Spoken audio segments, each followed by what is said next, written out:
Hello everyone, welcome to BioLearn with Harshani YouTube channel.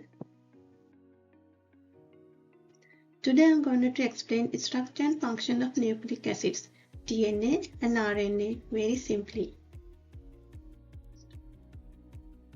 First of all, let's see what are the nucleic acids. Nucleic acids are large biological molecules called as macromolecules made up of nucleotide units. They store, transmit and express genetic information in all living organisms and many viruses. So there are two types of nucleic acids, DNA, deoxyribonucleic acids, RNA, ribonucleic acid. So each nucleic acid is made up of repeating units called nucleotides. They are also known as monomers. So we can say these nucleotides are the building blocks of nucleic acids. There are three main parts of a nucleotide: nitrogenous base, pentose sugar and phosphate group. In this picture, this is the pentose sugar. It has 5 carbon, 1, 2, 3, 4, 5. Always the nitrogenous base is attached to the first carbon of the pentose sugar and the phosphate group is attached to the 5th carbon of the pentose sugar. So together these three parts, it creates a nucleotide. And there are two types of nitrogenous bases, purine and pyrimidine. Purines have two rings. So adenine and guanine are purines, but for the pyrimidine, it has one ring. So the cytosine, thymine and uracil are pyrimidines. When we consider the nitrogenous bases for the DNA and RNA, adenine, guanine, cytosine and thymine are present in DNA. Adenine, guanine, cytosine and uracil are present in RNA. Here, uracil is present in RNA instead of thymine. The pentose sugar for the DNA is 2'-deoxyribose and the pentose sugar for the RNA is ribose. So in this picture, there is no hydroxyl group in the second carbon of the pentose sugar. That is why it is called 2'-deoxyribose. The bases and sugars in RNA and DNA are joined together into units called nucleosides, and the names of these nucleotides derive from the corresponding bases. Let's see how a nucleoside is formed. When nitrogenous base is attached to the sugar, it forms a nucleoside. I have mentioned an example here. The sugar is ribose and nitrogenous base is adenine. So this nitrogenous base, that is adenine, is attached to the first carbon of the ribose sugar, creating a covalent bond between carbon and nitrogen atoms. When the nitrogen base is adenine, this nucleoside is called the adenosine. Same as when the nitrogen base is guanine, this nucleoside is called as the guanosine. Here I have mentioned the deoxyribose as well. So when sugar group is deoxyribose and the nitrogen base is thymine, it forms a deoxythymidine, same as the cytosine makes the deoxycytidine. Here I have mentioned RNA nucleosides and DNA deoxynucleosides. When the base is adenine, nucleoside for RNA is adenosine. Deoxynucleoside for DNA is deoxyadenosine.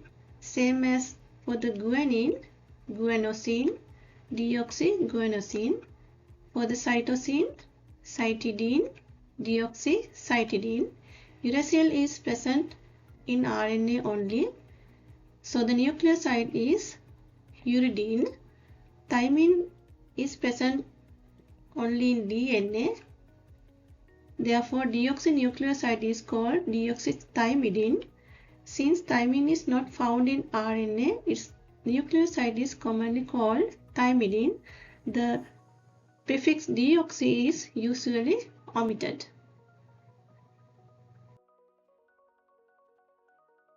As I previously mentioned, when covalent blocks are formed, step 1 is the formation of nucleoside by joining nitrogenous base with the sugar group. Then step 2 is the formation of nucleotide by adding phosphate groups to that nucleoside. Here I have mentioned how these phosphate groups are added to nucleoside and how those names are derived. As an example, I take adenosine as the nucleoside. If one phosphate group is added to adenosine, then it becomes adenosine monophosphate, and if two phosphate groups are added, then it becomes adenosine diphosphate. If three phosphate groups are added, then it becomes adenosine triphosphate. So the name of nucleotide is derived based on the number of phosphate groups that are attached to the relevant nucleoside.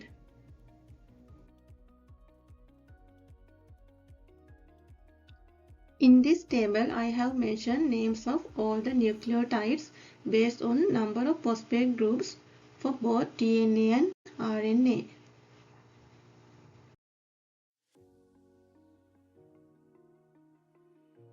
Okay, let's see how these nucleotides are connected. Now we know about nucleotides.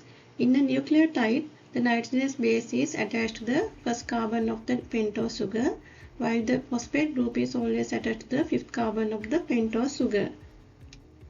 In this picture, I will show this is one nucleotide. The nitrogen base is thymine. So we can see that thymine is attached to the first carbon of the pentose sugar, and this phosphate group is attached to the fifth carbon of the pentose sugar. This is another nucleotide. The nitrogen base is adenine. The phosphate group of this nucleotide is connected with the 3' carbon of this nucleotide. Usually this connection or this bond is called as the phosphodiester bond. So we can see phosphodiester bonds between these nucleotides. Likewise, these nucleotides are joined to each other by forming phosphodiester bonds between phosphate groups of one nucleotide with the 3' carbon of another nucleotide and creates the sugar phosphate backbone. Always new nucleotides are added to the 3' carbon of the nucleotide, and it creates the single-stranded DNA. So next, these two complementary single-stranded DNA are paired together to form double-stranded DNA. Why DNA is called double helix, stable and antiparallel? Let's see what are the reasons. DNA has two strands.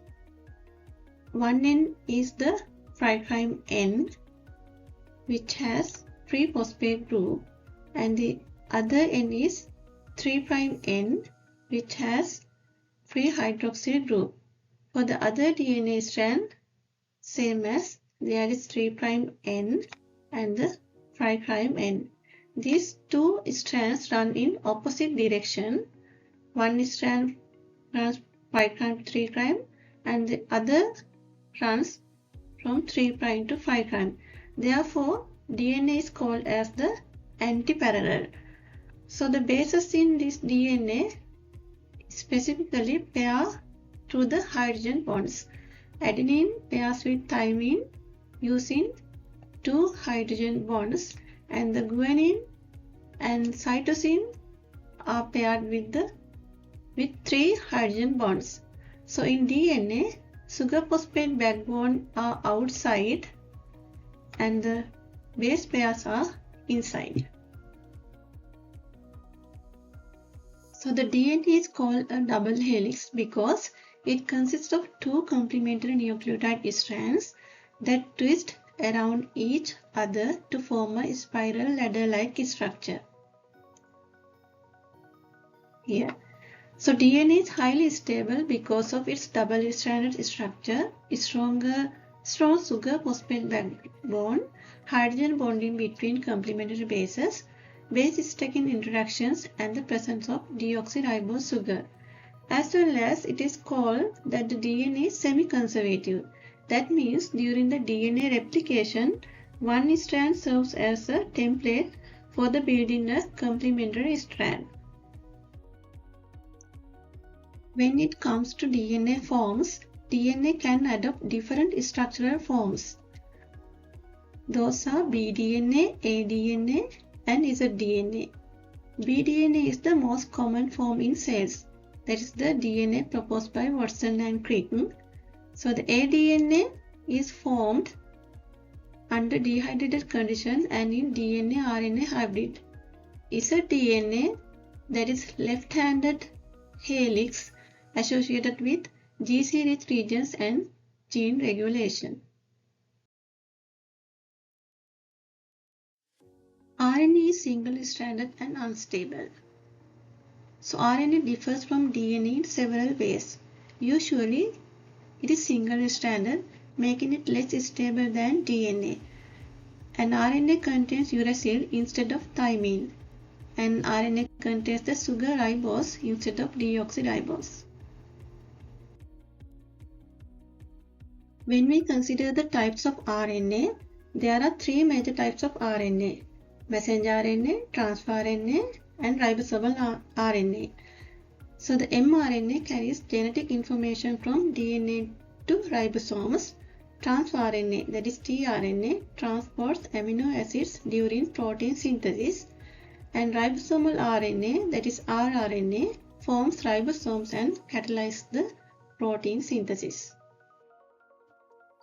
There are other important types of RNA: microRNA, small interfering RNA, PV interacting RNA, small nuclear RNA, small nucleolar RNA, and lone non-coding RNA. These RNA have different functions, but I haven't mentioned those functions in here. In here, I have mentioned similarities and differences between DNA and RNA as a summary. So, co-similarities, both are nucleic acids and both feature adenine, cytosine and guanine nitrogen bases, and both utilize phosphodiester bonds, and they contain a sugar phosphate backbone, and both encode information via base sequences, and both are essential for protein synthesis. As the differences, full name for the DNA, deoxyribonucleic acid, and the RNA, ribonucleic acid. Structure for the DNA is double-stranded helix. For the RNA, it's usually single-stranded. Pentose sugar for the DNA is deoxyribose. For the RNA, it's ribose. For the nitrogenous bases, for DNA, adenine, guanine, cytosine, and thymine. For the RNA, adenine, guanine, cytosine, and uracil. For the RNA, uracil is present instead of thymine. So the chemical stability for the DNA is high, more stable, and long-term storage. For the RNA, chemical stability is low, more reactive, and short-lived. Okay, let's see the cellular locations of DNA and RNA separately. First, I take DNA. DNA is mainly located in nucleus of eukaryotic cells, and also DNA present in mitochondria as a specialized mitochondrial DNA, as well as DNA is present in chloroplast of plants or algae as the specific chloroplast DNA for photosynthesis. Furthermore, DNA can be found in prokaryotes and in their nuclear region, and may also occur in plasmids. When it comes to RNA, RNA is also present in nucleus because RNA is synthesized during the process of transcription, and also RNA can be found in cytoplasm as the mRNA, tRNA and rRNA all function occurred in the cytoplasm for the protein synthesis, as well as RNA can be found in ribosomes, as well as in prokaryotes RNA can be found in cytoplasm where the transcription and translation occur simultaneously. Finally, let's see functions of DNA and RNA. So the DNA stores genetic information and it passes genetic information from one generation to the next, and it serves as the blueprint for the protein synthesis.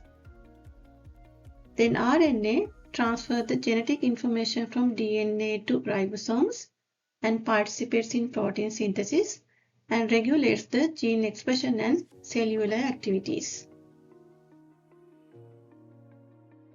If you found this video is interesting, press the subscribe button, like the video and share. Leave your comments in comment section. See you until the next. Thank you for watching.